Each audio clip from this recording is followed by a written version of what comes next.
Imagine, imagine a circle of early humans, right? All They're right. sitting around a fire. Yeah. The night is pitch black.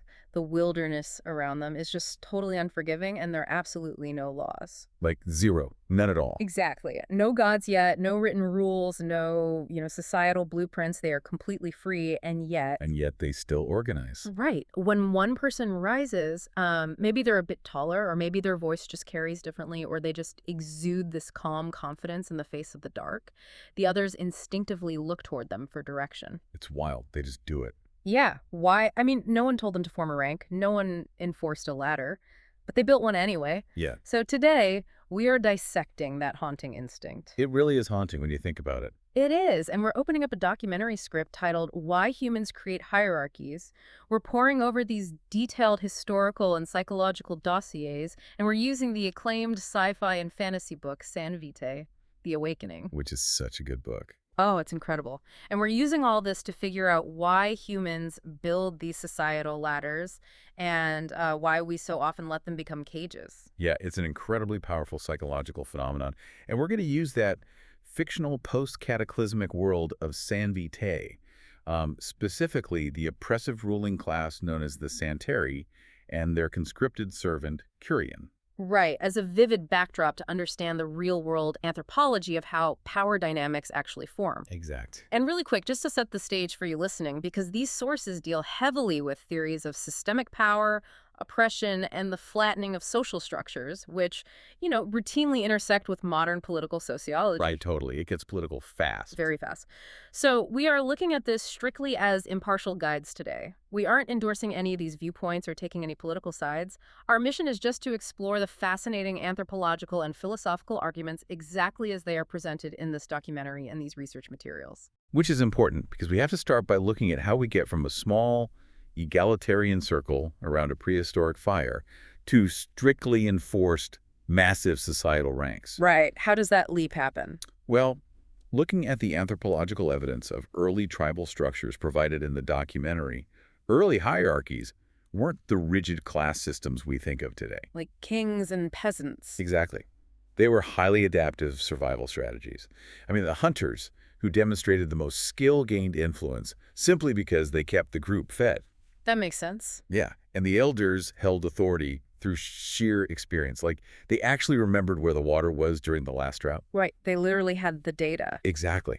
And the people who were best at resolving interpersonal conflicts naturally became proto-leaders. It was a purely functional distribution of labor. Okay, I have to stop you there, though. Yeah. Because we have this pervasive, almost cartoonish view of the past, right? Oh, the caveman with a club. Yes.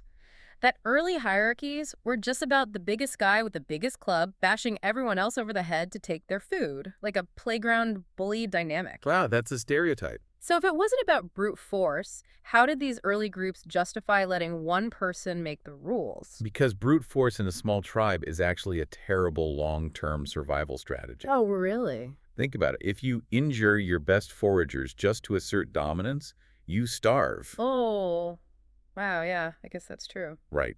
The research shows that clear dominance structures actually reduced internal conflict. Right. If everyone knows their role intuitively, you aren't wasting precious caloric energy fighting over who gets to make the call when a saber-toothed cat approaches. You don't have time to form a committee. Exactly. Clear roles increased efficiency. Resource distribution required intense, immediate coordination, like you put scaffolding up to build a house or to survive a brutal winter. Early hierarchy was that scaffolding. It was just a tool to manage chaotic, hostile environments. Scaffolding. I like that. And that concept of scaffolding translates perfectly to the brutal world of San Vitae. It really does. Because in the book, the world has suffered this devastating, unnamed cataclysm.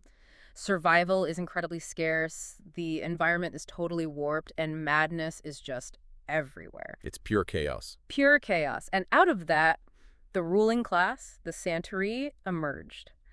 The people of this fictional world submitted to a hierarchy for the exact same reason those early humans did around the fire. Yeah, to stay alive. Right. The Santeri possessed the knowledge and the sheer power to stave off destruction. So the hierarchy was a shield against the wastes. A shield that eventually hardens into a cage, though. Right. Because the Santeri established order, But long after the immediate existential threat of the cataclysm began to stabilize, they kept the emergency powers in place. Classic move. Right.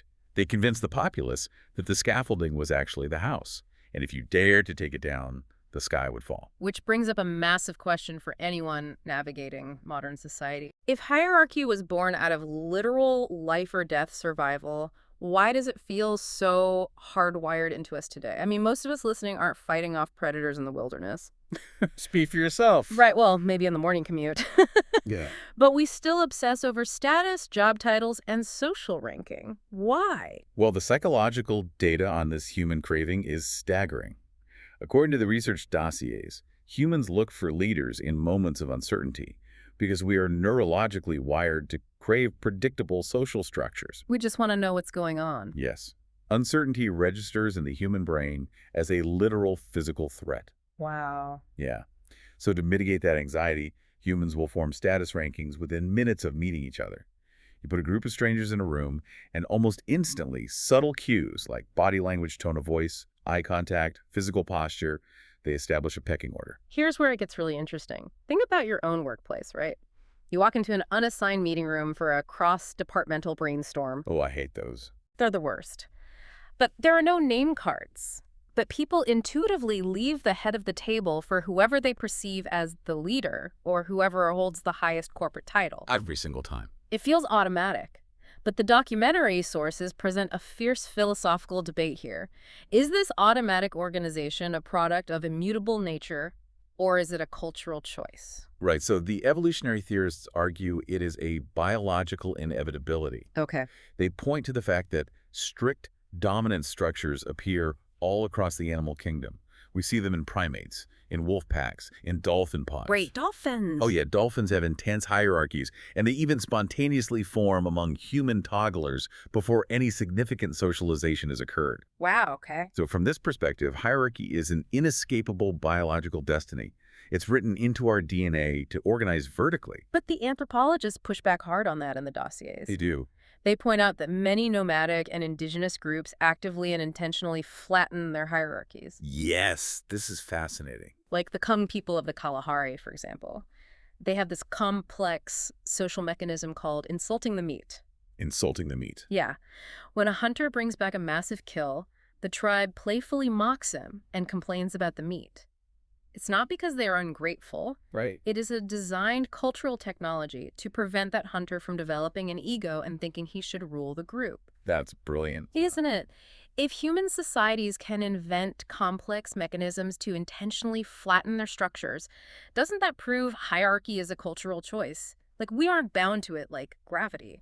That tension between biology and culture is where things get dangerous, though. How so? Because our brains naturally prefer the anxiety-reducing predictability of a hierarchy, it creates what sociologists call the illusion of inevitability. The illusion of inevitability. Yeah, it feels like gravity. And once a specific group secures power, they exploit this psychological vulnerability. They stop relying on their practical usefulness and start selling the narrative that their dominance is a natural law. Ah. And the Sanitary Council in San Vitae exploits this flawlessly. Perfectly. They justify centuries of oppressive rule by selling this exact narrative of a natural order. They push the myth of their own biological superiority, making their subjects feel that resisting the Sanitary is as absurd and impossible as trying to command the sun not to rise. Exactly. They prey on the human instinct for order. But there is a biological limit to force, right? Right. You cannot hold a sword to everyone's neck 24 hours a day, 7 days a week. It is too resource intensive. And eventually, the people with the swords might turn on you. So what do you do? Well, if you are a ruler who wants to maintain power without constant rebellion, you need a different tool. You have to hack their psychology so the populace polices themselves. You make the hierarchy cosmic. Yes. You embed it into a myth. Exactly. Let's look at the historical comparisons from the documentary script. Early religions and ancient political systems stabilized their social structures by claiming that order comes from above. So it's not just, I'm in charge because I have the food. No, it shifted from a practical arrangement for survival to divine will. Like, Egyptian pharaohs were framed as the living embodiment of Ma'at, the fundamental order of the universe. Right. Mesopotamian kings were chosen by the gods to act as their little avatars on earth. Japanese emperors claimed direct descent from the sun goddess Amaterasu. But how does that actually alter the psychology of the average person living in that society? Like, why does a farmer in ancient Egypt care if the pharaoh claims to be divine? Because it hacks the brain's existential fear of death and chaos. Oh, wow. Right. If a ruler convinces you that their specific hierarchy is the literal structure of the cosmos, then going against the ruler isn't just a political disagreement. It's heresy. It risks unraveling reality itself. Yeah. The psychological mechanism here leverages our fear of the unknown. And furthermore, participating in a divine hierarchy triggers the brain's dopamine pathways associated with belonging and purpose. So it actually feels good. It feels safe. Because the universe has a plan, and the ruler is executing it. By embedding the power structure in a cosmic myth, rebellion becomes a sin against reality. It engineers a system where the oppressed internalize the structure and accept their position at the bottom. You know, we see modern versions of this all the time, just without the gods. Oh, absolutely. Think about corporate myths like the startup that demands 80-hour work weeks and pays way below market rate. We've all been there. Right. But the CEO constantly preaches, we are a family, we are changing the world. Oof. It's a myth, designed to make you accept a lower position on the ladder because you are part of a grander mission. You internalize the sacrifice. It's the exact same sociological mechanism, just updated for the modern boardroom. And in San Vitae, the Santery weaponized this ancient playbook. They really do. They use ritual governance, intense surveillance, and a deeply ingrained cultural narrative of their own supremacy to enforce compliance. They frame their dominance as the only thing holding back the apocalyptic madness of the wastes. But when the myth starts to crack, they fall back on terror. Always. The book shows this perfectly through the character Mayasuchi. She is a covenant governing this severe frontier-like environment called Roanth. It's a brutal place. Yeah. And she benefits from the Santery myth, but because she is on the edge of the wilderness where the immediate threat of chaos is very real, the myth isn't quite enough to keep people in line. Right. They see the reality every day. Exactly. So she has to rely on extreme deterrence. She understands that her position is only as strong as her public projection of power, which means she occasionally has to resort to spectacular performative violence to remind everyone what happens if they test the scaffolding. Because oppression within a hierarchy is meticulously architected. Right. When leaders need to justify their dominance, especially when that dominance requires cruelty to maintain, they weave these elaborate myths that glorify the elite and normalize the cruelty. The ultimate goal of the architect is to make the people at the bottom believe they belong there. Man, that brings us to the most intimate and arguably the most devastating part of this research. Yeah, this gets heavy. We've mapped out the architecture, we've looked at the people at the top, the evolutionary origins, and the myths that hold the structure together. But what happens to the mind of the individual who is trapped within the gears of this unyielding machine?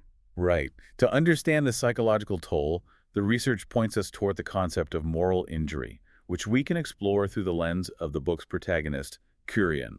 Turian is such a fascinating case study. He really is. He is trapped in this brutal, forced dichotomy. He is conscripted to Covenus Mayasuchi. That means he is simultaneously a slave to the hierarchy, but a master to the people below him. Yeah, he's stuck in the middle. He is her protector, but he is also her chief executioner. He enforces the rule of law for her, committing the violence required to maintain that deterrence we just discussed. He is haunted by the ghosts of his own actions, tearing himself apart from the inside. Exactly. Kurian is experiencing profound moral injury, and this is distinct from PTSD. Okay, how so? Well, post-traumatic stress disorder is largely tied to a fear response. Like your life was in danger and your nervous system is stuck in a loop of terror. Right. Moral injury, however, occurs when an individual is forced by an unyielding system or hierarchy to commit, witness, or fail to prevent acts that violently contradict their own deeply held moral beliefs. Wow. It is a betrayal of what's right, usually perpetrated by someone holding a legitimate authority. When you are forced to commit violence or cruelty to survive within a system, it produces a deep, fracturing sense of guilt. It collapses your identity. But how does the human brain even process that level of cognitive dissonance? I mean, Kurian literally fractures his personality in the book to survive it. Yeah, and the psychological dossiers align his behavior with a real-world framework called internal family systems therapy, or IFS. I've heard of that. Yeah, the core concept of IFS is that our minds are not one single monolithic personality, but rather a system of distinct interactive parts orbiting a core self. When a person experiences severe trauma or moral injury, these parts take on extreme roles to protect the core. How do those parts function mechanically, though? Like, what do they do? Well, IFS categorizes them into three main roles. You've got managers, exiles, and firefighters. Okay, break that down. Managers try to keep you functional. They are the perfectionists, the controllers trying to navigate daily life without triggering pain. Like holding it all together. Right. Then exiles are the parts of yourself that hold the trauma, the guilt, and the shame. You lock them away because feeling their pain would incapacitate you. Oh, man. And when the exiles threaten to break the surface and overwhelm you, the firefighters jump in. Firefighters use extreme, impulsive, sometimes destructive behaviors to numb the pain and distract the system. That maps onto Curian flawlessly. It totally does. Because to cope with his position as an enforcer, his psyche splits. He maintains a chivalrous, highly disciplined protector persona, which is his manager, right? Which tries desperately to hold on to a sense of nobility and humanity. But he also develops a repressed demon aspect. His firefighter. Yes. This demon aspect is his firefighter. It is a manifestation of his rage, his raw survival instinct, and the violence he's forced to commit. The hierarchy literally fractures his mind into pieces to ensure he continues to function as a cog in the machine. And that friction between who you are and what the hierarchy demands you to be is the psychological cost of the latter. It's heavy. Systems of dominance run on the moral fatigue of the individuals inside them.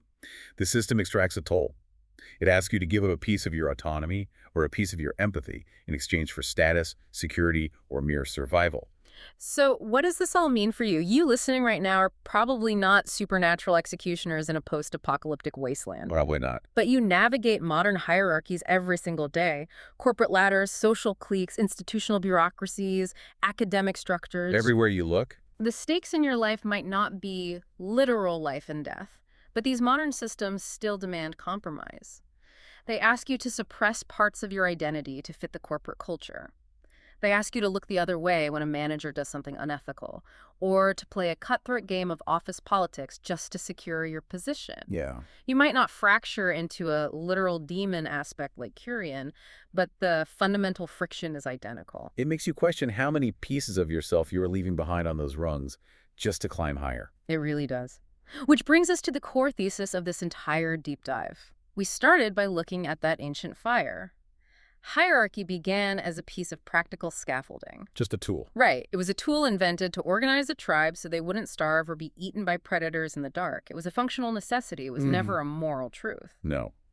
It feels natural to us because it solved ancient ancestral problems, not because it reflects an unquestionable cosmic order. The Egyptian pharaohs, the ancient kings, the Sanitary Council in San Vitae, they merely utilized a human-made invention and dressed it up as destiny. And understanding the mechanics of how these structures are built and how the myths are manufactured to keep you compliant, that is incredibly empowering. It restores your agency.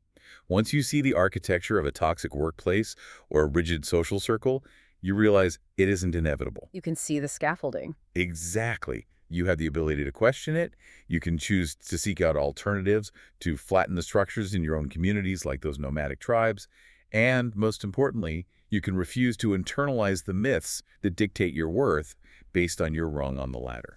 We've covered the evolutionary biology of the prehistoric fire, the psychological craving for order, the neurological hack of ancient myth-making, and the profound moral injury of living in a system that demands your soul. We covered a lot. We did.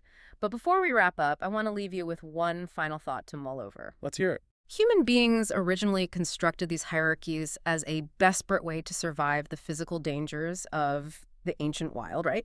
The predators, the darkness, the literal chaos outside the firelight. Yeah. So I ask you, what modern, invisible wilds are you unconsciously trying to survive when you blindly submit to toxic or rigid hierarchies in your life today?